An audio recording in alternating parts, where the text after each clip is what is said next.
Hey, it's Chase from On the Table Gaming, and today we're going to look at a House Bolton list for the A Song of Ice and Fire the Miniatures game.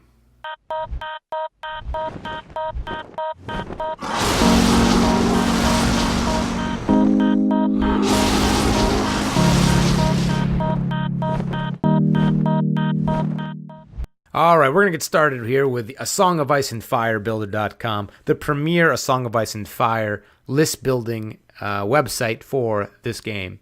And we're going to put together some of our forces from the starter set and the Kickstarter, and it's just going to be those sort of nuts and bolts, those leftover units, trying to cobble them together until some new neutral forces are released. So this is our nuts and boltons list. It's going to be at 40 points, and we're going to start off by taking Peter Baelish and Lord Varys. Now, Peter Baelish is awesome with his master of the game. When he claims a zone on the tactics board, he may replace its effects with the effect of any unclaimed zone. And this oftentimes forces your opponent to claim that other zone so that you don't get it multiple times. And if they don't claim it, you get to take it. So really think about the mind games you can play with this character, and to get the most out of him, sometimes taking multiple attacks or forcing them to take an attack zone when really there's no benefit for them to do it, especially if you've got a ranged unit and they don't. Really just a lot of ways to use this. And as you get more skilled with the game, it opens up a lot of windows to sort of bait people into false traps to help you get units activating first, which matters for Bolton forces because they took a tactic zone instead.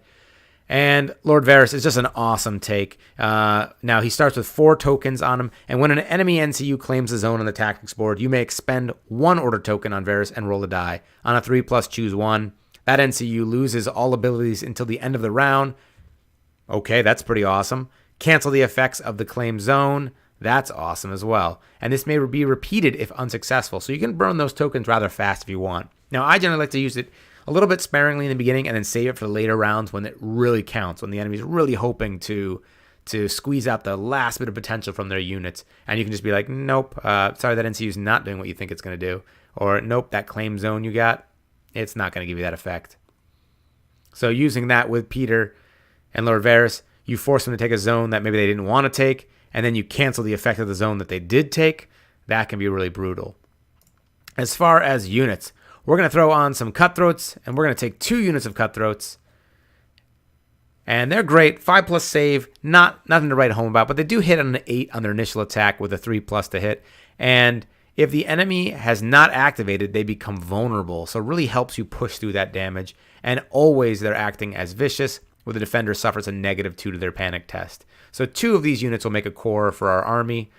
We're going to add in everybody's favorite, the Flayed Men. Now, this unit, you got to get him out there while you can. We've got some new units coming out from the Starks and the Lannisters that are going to be dealing straight-up wounds, ignoring armor instead of hits. And so there's going to be a new wave of anti-armor coming into the game. Now, you might be a little concerned about that. You really like this style of heavily armored troops.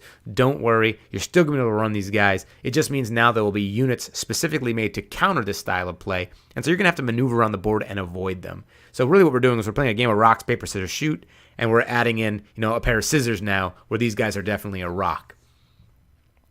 And then we're also going to add in a unit of the Bastard Girls. Now, this is a controversial unit because it's a feast or famine unit.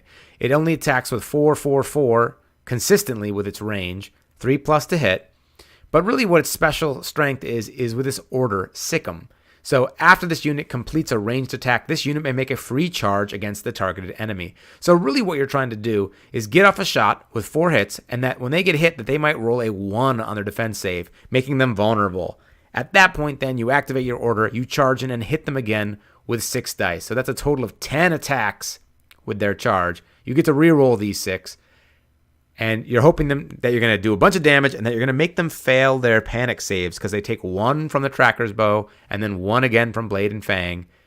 So really, you're going to be doing more damage probably with those panic attacks than you will off of this initial Tracker's Bow hit. But, you can always hope. And they've got an armor of 6+. So when they get hit back, they're falling down dead. It can't be modified any further than this. So the good news is they'll always have a 6+. But when I say feast or famine, I'm saying these guys can get in there and they can pack a punch. 10 hits and then 2 panic attacks, 2 panic tests on their enemy. You can do a lot of work, especially if they are vulnerable. And it's the famine, whereas if you're using them poorly and they're getting hit back instead, or they're out of position, they will not last long. So we're going to take the risk. We're going to throw them in our army. We've got our Bastard Girls, the Flayed Men, Bolton Cutthroats, and we still got some points left over. So what we're going to do is we're going to start off with the Bastards Girl by giving them Brawn. Now, Brawn is awesome in that when you control the wealth, this unit gains +1 movement, rolls +2 attack dice, and gains +2 morale to their morale test rolls. Now, those +2 attack dice are going to apply to each of the Bastard Girls' attack, meaning that they're going to be shooting with 6 dice, and in close combat, they're going to be hitting with 8. So that really makes them substantially more punchy. Now, we got some extra points. Now, at this time, there are no attachments for the Flayed Men. So we got an odd 3 points left over here. And this is where we're going to get a little bit tricky. So what we're going to do is we're going to drop in here. And we're looking at taking Ramsay Snow as our commander. When an enemy engaged with this unit fails a panic test, one other enemy unit within long range of that unit must take a panic test. So you put that on your Cutthroats. They've got Vicious. You're hoping to force an enemy unit to have to take another panic test and wear them down, do a little bit of side damage. You also get Theon Greyjoy, Reek. And his order is set an example. When this unit activates, one enemy within long range becomes panicked.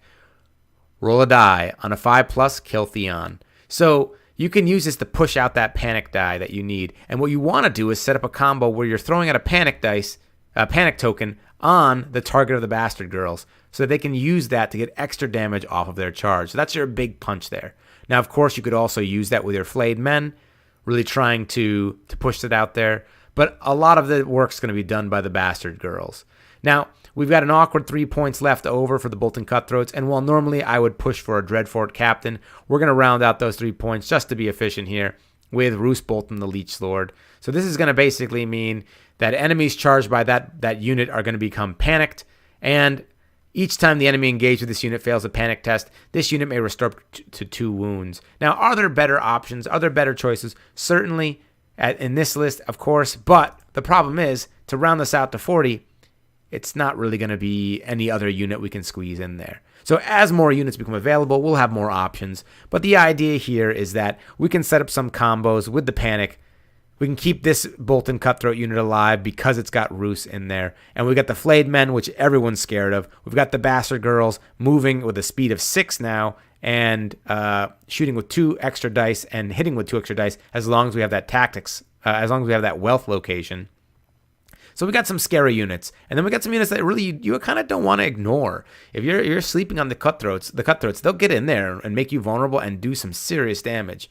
So that'll play up with these cards as well. If you're targeting a panicked enemy, that attack gains +1 to hit and rolls +2 dice. Awesome for the Bastard Girls. Awesome for the Flayed Men. Helpful, certainly, for the Bolton Cutthroats. Sadistic games, your opponent chooses one of the following. Up to 2 enemy combat units become panicked, or 1 enemy combat unit suffers D3+2 automatic hits, which is great for weakening out and thinning units, or even sometimes finishing off a unit. Either way, it's a tough choice because you want that panic token. So they've got to say, okay, am I going to take the raw damage or am I going to set up another combo? And then at the start of round 1, friendly unit may make a free attack action.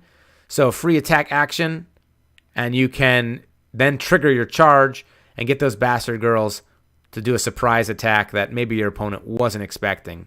If this does not destroy an enemy, it must make a panic test and suffer -3 to its roll. If it's a House Bolton unit, it may use the highest attack die value and may also reroll any misses. That's a lot of damage getting put out there. So just something to think about as a cool Bolton list. The nuts and boltons. I'm going to save this here. And regardless of whether this works out for you or not, throw us some feedback. Let us know how it works out for you. Or maybe you've got a starter set, Kickstarter set style Bolton list that you like to play. Leave that in the comments below. Let us know what you're running, if you're liking House Boltons, if you plan on making this your main faction. And regardless of whether you are playing Boltons or not, we hope you get your miniatures on the table.